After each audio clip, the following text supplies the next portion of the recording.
So, with the Boris issue, I want to know what influenced his decision.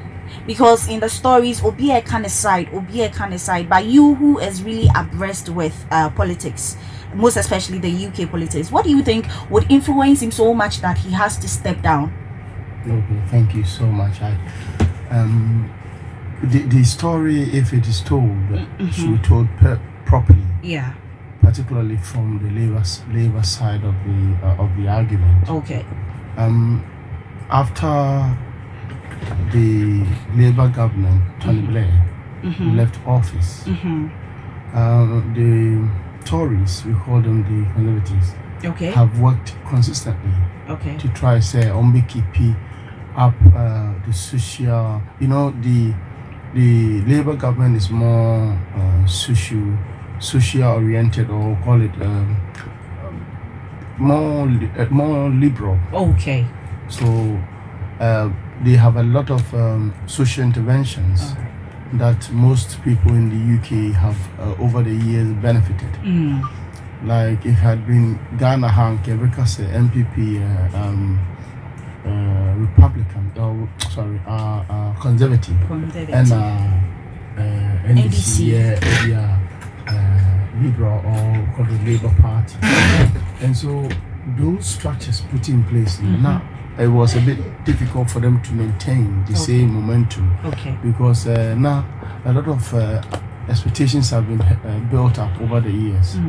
And so when Tony Blair left office, we had David Cameron took over. Now these agitation began with David Cameron. That started with the Brexit.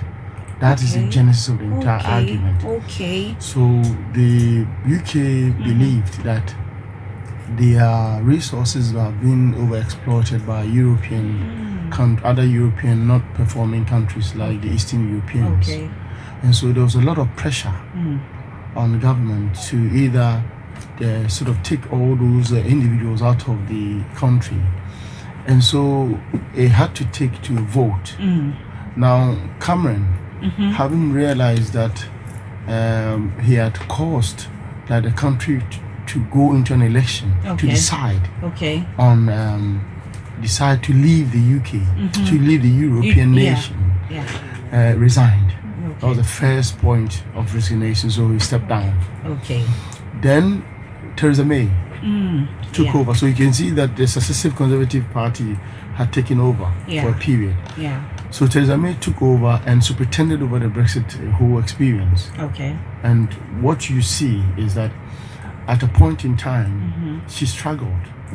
Extensively struggled to try to maintain. When push came to shove, she was compelled to give in. And in January 31st, 2020, an election took place. In 2019, an election took place. We gave timelines for which the UK was supposed to leave in the European Union or the broader market. So on 31st January 2020, the UK left. Now you see, it was Boris Johnson that superintended over the Brexit exercise. In fact, he was a main proponent. He argued extensively that we want our nation. He argued extensively that we can get our things worked out. So people expected more from him. So that is why I wanted to give you the genesis, because no one wanted to bite the apple, but you decided to bite the apple and so pretended over the entire Brexit exercise. And so then people expected more from you. So social agitation began. People were unhappy. And then coronavirus also came. So because most of the Eastern Europeans were those that were working in most of the United Kingdom farms and then industries. Because of Brexit, productivity began to fall. Now, which also affected income generation in the UK. So a lot of tax incentives were removed. A lot of new taxes were introduced, particularly those who are wealthy. Now, this didn't go well with some of his own people.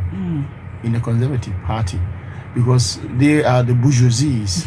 They owe property, so a lot of taxes that are geared towards affecting their way of life really would not be palatable. So there was a lot of unhappiness amongst his own people. The decision or the call for him to resign started as early as end of December 2021. Okay. And so they asked him to resign. A lot of his leadership or a lot of party members. on several occasions have told him to resign. And what worsened it, and as you rightly put it, was that when during COVID everyone was trying to tighten his belt and sort of live right to ensure that the cost and then the spread of coronavirus is maintained. There was a whole party, that the whole the end of year party that was organized at the number 10 down in the street, and they created a lot of tension. There was an uproar. Some of his ministers were seen driving with their families going on holiday during COVID, and those also created a lot of tension. People felt, wow, we are being contained like animals in cages, and you are going around chilling and having fun. So a lot of uproar, a lot of unhappiness in the system. So it led to a lot of tension within the party. Coupled with the abysmal performance of the economy and the current Ukraine-Russian war, which affected the flow of oil, crude, and other bit to the country. In fact, the UK system uses something we call the LNG gas. The LNG gas is a bit different from the ones we have in our country here in Ghana. The one in the gas cylinders is different. It is powered like how water is powered. It goes through it is supplied and it goes through pipes to the homes. Which means that your house is going to use LNG to warm your house when it's cold. You use the gas to also cook. So when LNG prices begins to rise, it means that cost of living begins to rise. So it started affecting virtually everyone because an LNG was coming from Russia and I think in Denmark also. Norway, yes, I think Norway and Russia. So when Ukraine and Russia fighting started, it means that then the LNG flow will be curtailed, and that's created more tension, and so people were unhappy. It got to a point people were not even having access to diesel. There were no diesels in the UK. You have to drive for a long period to get diesels. So this seemingly unending tension led to some of the members of his own Conservative Party deciding to resign. So they started resigning, and people called and told him to resign. He would not. In fact, for over a year, he's been asked to resign. Calls for him to resign came over a year ago, and he has refused to resign. So currently, he has resigned. Finally resigned. But he did not resign as a prime minister. He resigned as the leader of the party. And I need to let you guys understand. As it stands, Boris Johnson still remains the Prime Minister of the UK. However, in the Conservative Party, the leader of the party, and this is something we need to make clear, the leader of the party is the Prime Minister. You need to understand.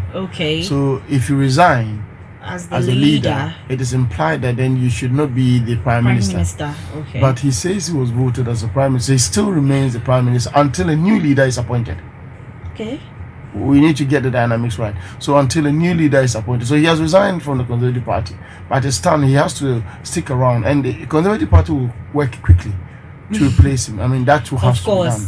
So as it stands, he's stepping in as a stopgap Prime Minister, waiting to be changed when the party elects a new leader. And so these dynamics are what is causing sort of waves in the international market and everywhere. But I think that when it comes to it affecting the UK as a country, I think the structures are right. Unlike some emerging or developing economies, the structures are so right. In the absence of the Prime Minister, everyone work like normal. Okay. So he would not. He would, by virtue of the fact that he has stepped aside, doesn't mean the economy will crumble. That wouldn't happen at all. All right. What you see is that Theresa May resigned. You see David Cameron resigned, and still the economy still stood. The point is that the UK economy is quite resilient, and when it comes to issues of this nature, you see that the UK economy will still be working. The most important part that needs to be looked after now is to look for they need more labor, because labor is becoming very expensive. With the Brexit, there's a lot of lack of labor in certain key areas like the health sector, even the education sector. These sectors have been struggling for the past 3 years when the discussions on Brexit began. So there's a call. You can see adverts floating around. We need nurses and other bit going on. So there's a lot of scramble for labor in the UK market to get more people to work within that environment, professionals specifically. So that is a bit about the unless you have any other further questions you want to ask me. Yes, I have this, or how his resignation is going to have an impact on Ghana and international politics. So I think unless we want to milk it, like what I've heard in the media say, because Boris are resigning because of non-performance, so some maybe Koforidua should both resign. I mean, unless you want to do politics with it, I think that if you compare the two, it is comparing oranges with apples. It's not the same. All right. The issues are quite different. But I think when it comes to Ghana politics, there's a lot we can learn from it. If you are not performing, it is clear you have to admit you are not performing. And also, now we'll find better solutions to work. But I know, sir, when it comes to the international market, like I said, so long as the UK economy is not going to be disrupted in terms of maybe governance, that is where we may have relationship in terms of replacement, new face. It will take a bit of time for the person to acclimatize in the international world. So that one will also would sort of in terms of dealings with governance requires a lot of lobbying and interaction with other leadership, so that you can get the best for your country. So the reason why Koforidua travels is because he wants to sort of warm up or build more networks so that they can help the country.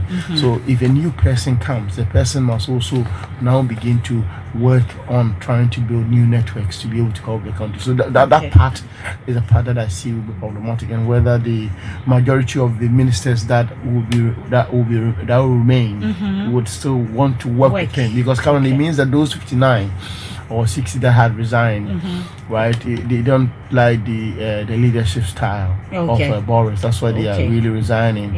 Others remain. So the argument is that does it mean that those who remain really like the leadership style? And if Boris is removed, does it mean that the new person coming, those that had resigned will now join? Are you seeing the dynamics? Those uncertainties are particularly about governance issues, are those that will be fought and may take a lot of the time of the new leader, because you see, immediately you come, it has to be someone who actually is well felt. You see, Boris was well traveled and quite, we call him Boris the buffoon, but well traveled and quite outspoken, verbose and strong, more like the Trumpian style. But Boris has a lot of links and networks and can talk to any person. So you see, but it will take about 6 months for the new person to warm up into the international world and then be popular. I know the BBC will do a good job, but it will take a while. So that lag period is significant in terms of gains if you want to make your country prominent or realized or recognized in international circles. That will be the lap or the gap that will be created. So that's the part. That's the part that I see.